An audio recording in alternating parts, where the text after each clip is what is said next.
Majesté, vous êtes sportif, vous êtes cultivé, vous êtes soldat, vous êtes diplomate, vous avez beaucoup de qualités, vous êtes politicien, on vous dit bel esprit, vous pilotez les avions, vous lisez Montaigne et Montesquieu, et aussi la série noire, il faut le préciser.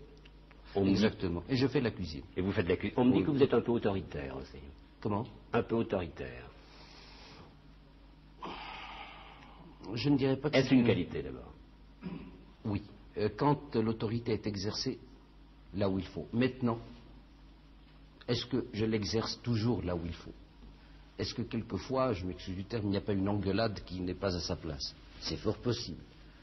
Mais enfin, moi, j'estime que tous les matins, c'est un petit peu comme dans la caserne, il faut que le général engueule le colonel, que le colonel engueule le commandant, et ainsi de suite, sans savoir pourquoi.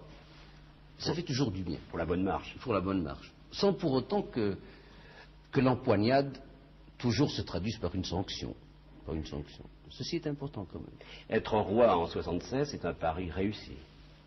Pas du tout. Pour Brejnev, être roi de Russie est un pari réussi. Pour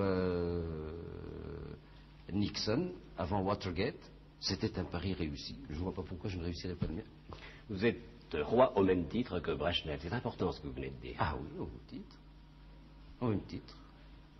Dans ce sens que mes collaborateurs pourront vous le confirmer, mon opinion de la démocratie est la suivante: c'est l'élaboration de la décision en commun avec le maximum d'éclairage possible, mais lorsqu'il s'agit de la mise en application, alors à ce moment-là, il faut une direction spécifique qui série les problèmes et qui dirige la mise en place de ce qu'il faut réussir.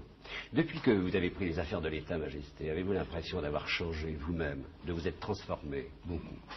Un autre homme? Beaucoup. C'est-à-dire que avant j'étais plus absolu que réaliste. Maintenant, je suis plus réaliste qu'absolu, tout en gardant quand même l'absolu comme ingrédient dans certaines situations.